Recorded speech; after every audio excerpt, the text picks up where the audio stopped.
Bonjour très chers téléspectateurs, merci de votre fidélité dans Questions de santé. Questions de santé aujourd'hui s'intéresse à une maladie qui touche les voies aériennes. Questions de santé aujourd'hui s'intéresse donc à l'asthme et pour en parler, nous avons invité pour vous le docteur Sacré Mutombo qui est médecin des hôpitaux. Bonjour docteur. Bonjour, maman journaliste. Vous allez bien? Très bien. Et docteur, aujourd'hui, nous avons choisi de parler de l'asthme. Pouvez-vous nous dire en quelques mots, c'est quoi l'asthme? Elle est caractérisée par quoi cette maladie? Merci, maman, pour l'invitation. Définir l'asthme en quelques mots reviendrait aussi à souscrire la maladie sous une fenêtre fermée. Néanmoins, je m'efforce à ces jours à parler de l'asthme de façon un peu élargie, de sorte à faire comprendre à tous nos téléspectateurs. Oui.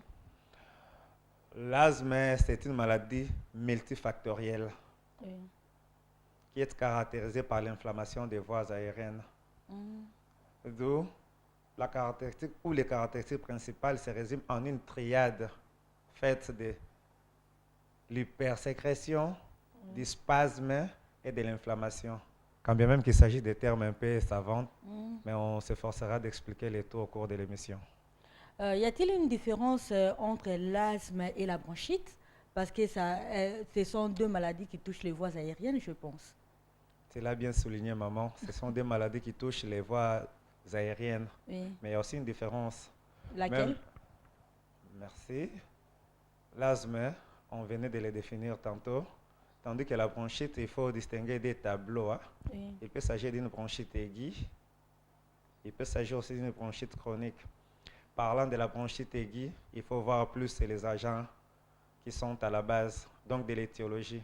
Il Mm. peut s'agir d'un agent viral, il peut s'agir d'un agent bactérien, il peut s'agir d'un agent parasitaire, il peut s'agir d'un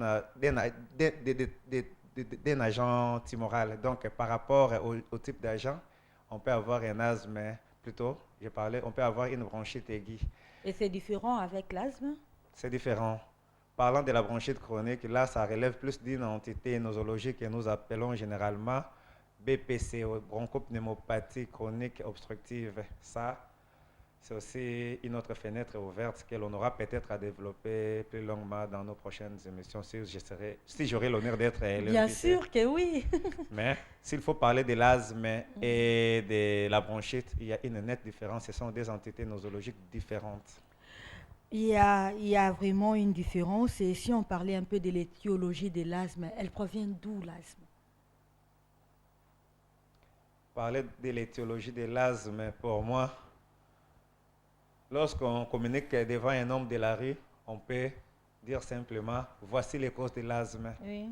Et j'ai peur d'être contredit par ceux qui maîtrisent encore plus mieux ou des gens qui ont une connaissance un peu plus élargie. Mm. Mais s'il faut parler de l'étiologie de l'asthme, je préférerais plus que l'on parle des facteurs de risque. Bon.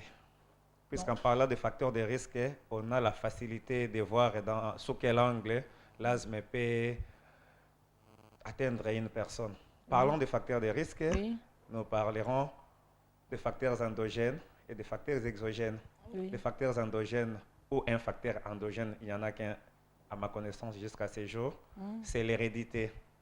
Donc Ah, nous ne pouvons d'accord. pas entrer dans les secrets des dieux, Oui. du CLC. Donc les secrets de la création, je voulais dire, il y a des facteurs endogènes liés à l'hérédité. Mais les facteurs exogènes, on peut en citer comme des facteurs appelés généralement des pneumo-allergènes. Il y a des facteurs à la base appelés pneumo-allergènes, c'est-à-dire en d'autres termes, Oui. des facteurs qui entraînent une certaine allergie au niveau du poumon. Il y Mm. a par exemple la poussière, vous savez, avec nos mamans, ou généralement avec nos milieux presque moins salubres, Oui. la poussière est fréquente. C'est un des facteurs qui puissent être à la base de la contamination ou de l'aggravation de l'asthme ou de l'éclosion en d'autres termes. À part des facteurs pneumogènes, il y a aussi des facteurs tropho-allergènes. En, Ça veut par- dire quoi? en parlant de facteurs tropho-allergènes, nous voyons plus des facteurs inhalés par la bouche, par la voie buccale. Ah, d'accord. Là, il peut s'agir de tout ce que nous mangeons. Exemple, chez certaines personnes allergiques, D'accord. l'œuf peut entraîner aussi l'asthme, l'aggravation, l'éclosion. Il y a du poisson et certains autres produits. À part des facteurs tropho-allergènes, il y a aussi certains médicaments. En l'occurrence, c'est l'un des médicaments les plus usés dans nos milieux, comme l'aspirine. L'aspirine peut aussi entraîner l'éclosion ou peut déclencher l'asthme.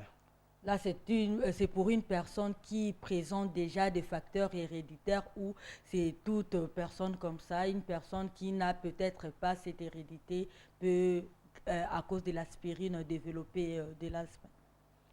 Je parlais tantôt des facteurs endogènes. Oui, Il faut voir dans les deux sens. Toutes les fois, lorsqu'il s'agit de maladies à composante héréditaire, il faut retenir qu'il y a toujours un aspect hérédité. hérédité. Non, je parlais de l'hérédité. Il y a Mhm. toujours un aspect où il s'agit de la mère comme génitrice de la maladie Oui. et de l'autre part, il s'agit aussi du père comme géniteur de la maladie. Donc, en parlant de maladies héréditaires, il faut voir toujours que dans une maladie héréditaire, il y a un père et une mère. Oui. Donc, pour l'asthme, la mère, c'est l'hérédité. Les pères, il faut voir dans tous ces facteurs que nous sommes en train d'énumérer. Donc, je parlais tantôt des facteurs pneumo-allergènes, des facteurs tropho-allergènes. Je parlais de certains médicaments, en l'occurrence l'aspirine. Mais il y a aussi d'autres facteurs, notamment des facteurs psychologiques. Chez certaines personnes, le stress peut être aussi à la base de l'éclosion de l'asthme. Et dites-nous, docteur Saké Mutombo, quels sont les symptômes qui peuvent déjà inquiéter une famille, les symptômes qui peuvent envoyer le parent amener leurs enfants à l'hôpital? Du fait que l'on vit avec son asthme, il faut penser plus à l'asthme lorsqu'il y a un accès. Parlons de l'accès, je vois plus le sens où la maladie peut se déclarer. Or, généralement, la maladie se déclare lorsqu'il s'agit d'une crise. Oui. Et l'accès commence généralement la nuit. L'accès d'asthme commence généralement la nuit et est caractérisé par, dont le patient est anxieux, il souffre, il étouffe, il suffoque. Lorsqu'il suffoque, il est à la recherche de l'air, des espaces de l'air. Oui. Là, on voit comment est-ce que le patient est agité. Mm. Outre cela, lorsque la crise est passée ou l'accès est passé, vous remarquerez que cette personne, ce patient, va expectorer, c'est-à-dire il va cracher, il va libérer les sécrétions bronchiques sous forme de crachat. Là, ce sont des signes qui peuvent témoigner. Mais généralement, même la dernière des mamans, lorsque son enfant est déjà asthmatique ou dans une famille, lorsqu'on a affaire à un asthmatique, facilement, on comprend déjà les signes et on peut facilement consulter. Et docteur Sacré, là, vous venez de nous parler des crises. Dites-nous, hein, je sais que c'est un peu compliqué, mais pouvez-vous nous expliquer un peu la physiopathologie? C'est par quel mécanisme que les crises ont lieu? C'est très vaste, mais nous nous efforçons de donner quelques traits. Oui, Je parlais dans la définition, ou dans l'ébauche de la définition, d'un trépied sur lequel reposait l'asthme. l'asthme, oui. On parlait de l'inflammation, disons. J'ai parlé de l'inflammation, Oui. je parlais de l'hypersécrétion, Mm. je parlais des spasmes. Ce sont là les trois traits, donc les trépieds sur lesquels repose la survenue de l'asthme. Mais s'il faut parler juste de l'inflammation, puisque tout va de là, Oui. c'est même la leitmotiv, c'est la base même de l'asthme. C'est une maladie inflammatoire d'abord. Donc, parlant de l'inflammation, nous avons des aspects que nous pouvons ramasser de façon diagonale. Nous avons une inflammation chimique et une inflammation neurogénique. Je ne vais pas vraiment trop entrer dans les détails, mais parlant de l'inflammation d'origine chimique, donc il y a des substances, notamment l'interaction entre certaines cellules et certains médiateurs qui arrivent à dénuder ou à mettre à nu les terminaisons nerveuses. Mettant à nu les terminaisons nerveuses, il y aura certainement la composante neurogénique qui va intervenir du fait que les terminaisons nerveuses sont mises à nu. Il y aura inflammation qui va s'aggraver. Cela va entraîner aussi un spasme, mais à la fin, on aura une hypersécrétion bronchique. Donc, de façon un peu ramassée et diagonale, c'est ce que j'ai pu expliquer. Nous ne sommes pas dans un auditoire quand même. Nous parlons pour que les téléspectateurs nous comprennent. Ah, d'accord, docteur Sacré. À part peut-être les signes cliniques que vous avez déjà bien énumérés, y a-t-il des examens appropriés qui permettent de diagnostiquer qu'il s'agit bel et bien de l'asthme? Ce qu'il faut retenir est que, parlant des examens, il faut voir aussi des aspects. Hein.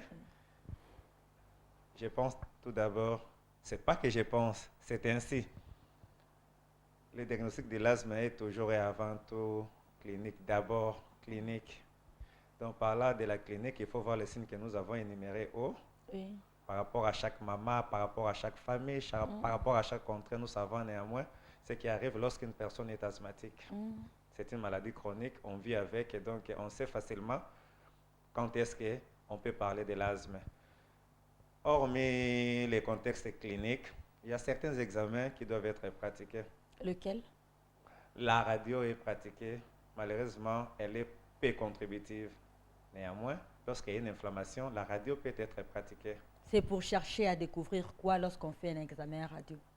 Non, on cherche certains signes plutôt, allais-je dire. On cherche à chercher certains signes d'inflammation, notamment les signes des bronchopneumonies qui peuvent être décelés lorsqu'il y a inflammation en cas d'asthme. À part ça, il y a des tests fonctionnels comme des tests de bronchodilatation, des tests de provocation, tout ça, c'est un peu plus spécialisé. Mais les examens paracliniques et ajouter aussi une biologie inflammatoire, on décelera certaines variations pathologiques qui pourraient orienter vers une atteinte pulmonaire trahissant un asthme bronchique. Dites-nous, docteur, est-ce que l'asthme surgit seulement chez les enfants ou aussi les adultes peuvent attraper l'asthme? Non, l'asthme se recrute aussi bien chez les enfants que chez les adultes. Là, il n'y a pas de différence. Même le vieillard? Même les vieillards aussi. Il faudrait déjà naître avec, grandir avec ou à l'âge adulte comme ça directement, vous devenez asthmatique. Non, il y a une phrase qui me revient toujours en tête et que je taxe parfois des phrases lapidaires. Donc, on vit avec son asthme et on peut aussi mourir de son asthme. Donc, on est avec son asthme. Si les conditions d'éclosion sont réunies, la personne développe l'asthme. Et puisque la personne développe l'asthme, elle vivra plutôt avec son asthme jusqu'à ses vieux jours. Jusqu'à ses vieux jours, c'est une maladie chronique, comme vous venez de le dire tantôt. Est-ce que les asthmatiques peuvent vivre normalement? Nous pouvons considérer l'asthme comme une maladie handicapante ou alors c'est facile de vivre avec son asthme? Oui et non. Oui, c'est facile du fait que chez une personne informée, auprès d'une personne instruite, facilement, on vit avec son asthme, on suit certains principes, certaines règles recommandées. Non parce que c'est une question d'information. Ce n'est pas tout le monde qui a accès à l'information. Et lorsqu'on n'a pas accès à l'information, c'est difficile de vivre et de gérer, de contrôler son asthme. Donc, à cette question, je réponds par oui et non. Tout repose sur l'information. Docteur Sacré Mutombo, dites-nous un peu, est-ce qu'il existe différents types de l'asthme ou c'est la même chose partout chez toutes les personnes? Il y a différents tableaux cliniques. Il y a différents tableaux cliniques. Parlons des tableaux cliniques. Je risque de me dédire, mais il y a certaines formes, il y a différentes formes. Donc on peut parler de l'asthme à l'aspirine, comme je l'avais dit. On peut parler de l'asthme de l'effort. On peut parler de la crise d'asthme. Ça, ce sont les quelques formes que nous pouvons énumérer. Mais c'est repris dans les tableaux de l'asthme. Le tout dépend. Mais il y a aussi une autre forme que l'on appelle l'asthme professionnel. Donc, ce sont là les tableaux de l'asthme. Et docteur Sacré, nous savons que la grossesse amène avec beaucoup de complications. Et une femme asthmatique peut aussi concevoir et avoir autant d'enfants qu'elle voudra? Oui, une femme asthmatique va concevoir. D'abord, l'asthme n'interfère pas avec la conception. Ça, c'est ce qu'il faut retenir. Resterait seulement à savoir l'évolution de la grossesse.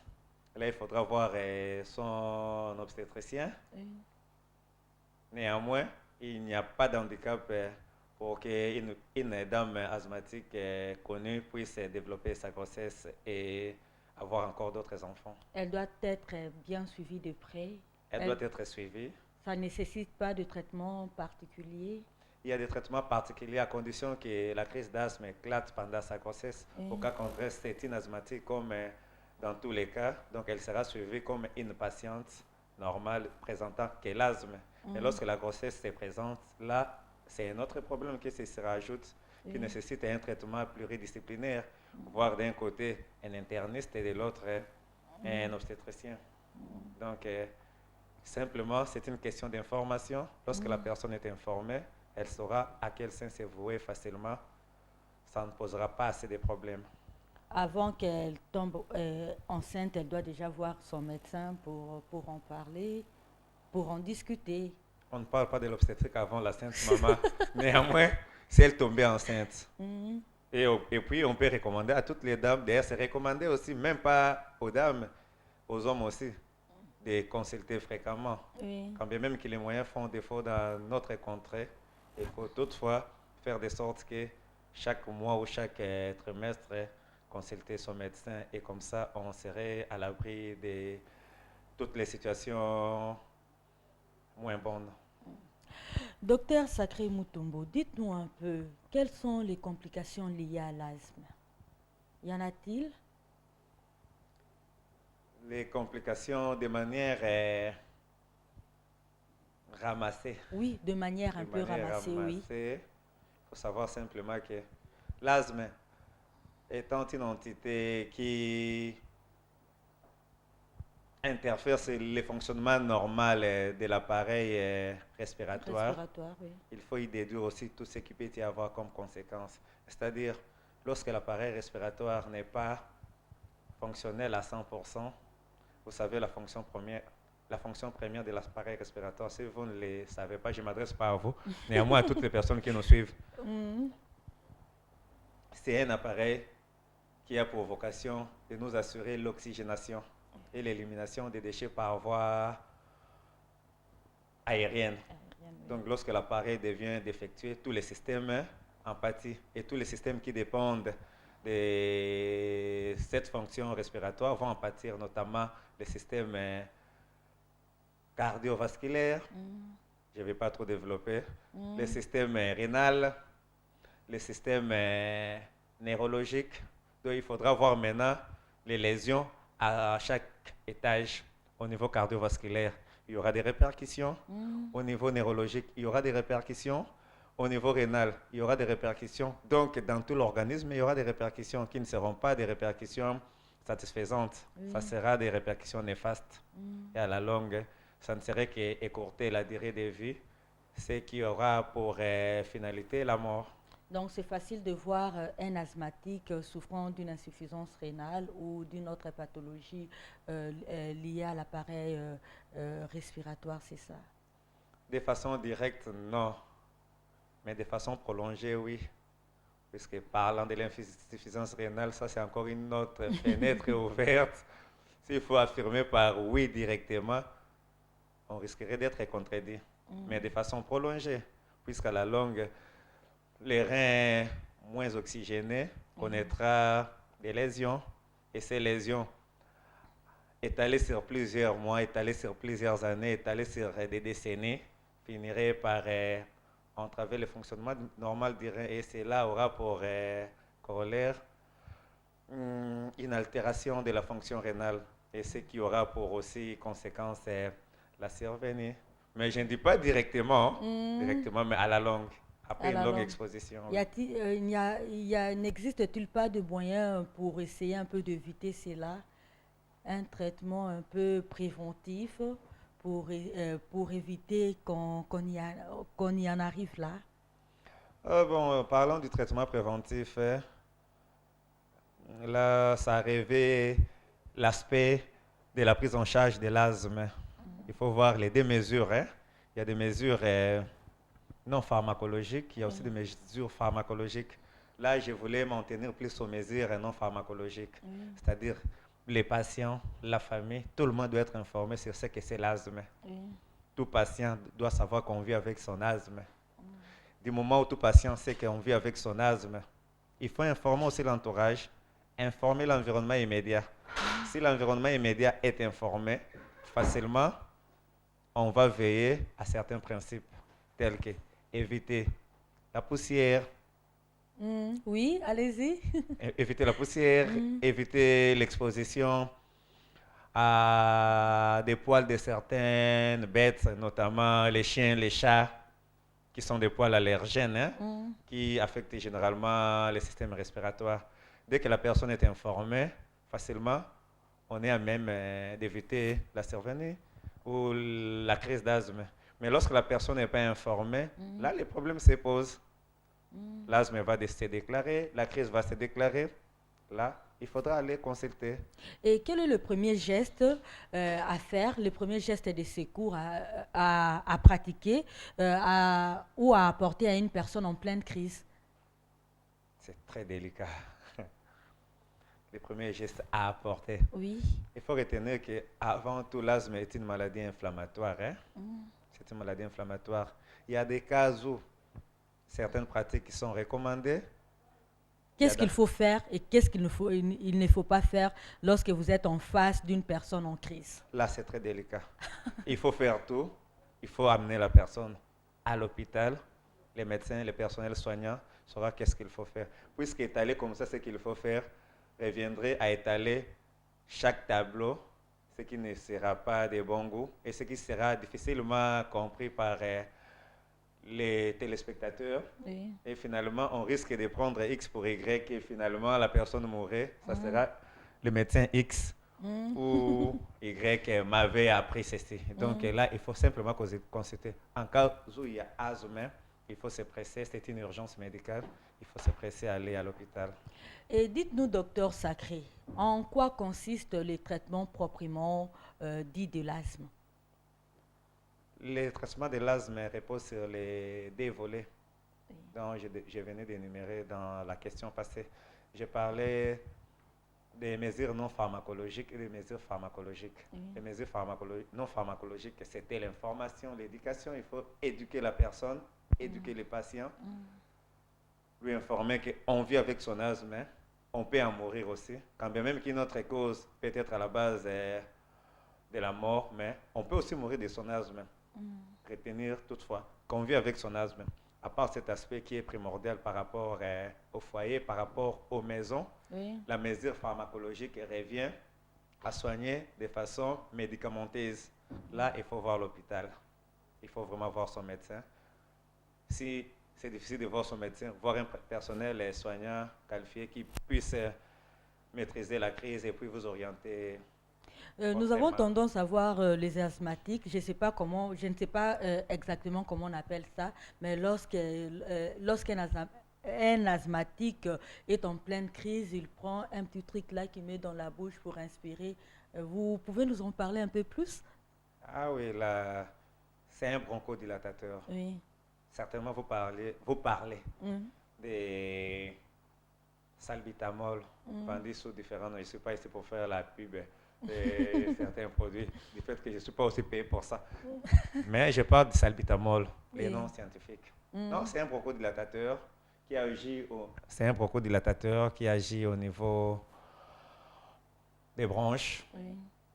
Ça soulage, ça dilate les bronches, ça permet qu'il y ait passage de l'air et cela soulage. Merci bien, docteur. Et un dernier mot par rapport à l'asthme. Qu'est-ce que vous pouvez dire à nos téléspectateurs? Aux téléspectateurs, j'indique deux mots. Le premier, on vit avec son asthme. Chaque fois que l'asthme se déclare, il faut retenir les principes et consulter à la limite. Deuxièmement, nous apprenons ça et là que certaines médecines guérissent l'asthme. C'est des bonnes guerres. Nous ne sommes pas là pour contredire les autres. Il ne faut pas confondre certaines entités nosologiques avec l'asthme proprement dit. Toutefois, je ne vais pas me baigner dans cette guerre. Nous recommandons seulement aux patients d'être prudents, de s'informer, de se former, de sorte à ce que l'asthme ne soit pas une fatalité. Merci. Merci, docteur, d'avoir répondu à notre invitation. Merci. Et très chers téléspectateurs, nous vous remercions encore de votre attention à Questions de santé. On se retrouve prochainement pour un nouveau numéro. En attendant, restez branchés et bonne suite des programmes sur la télévision du groupe Mediaset. Au revoir.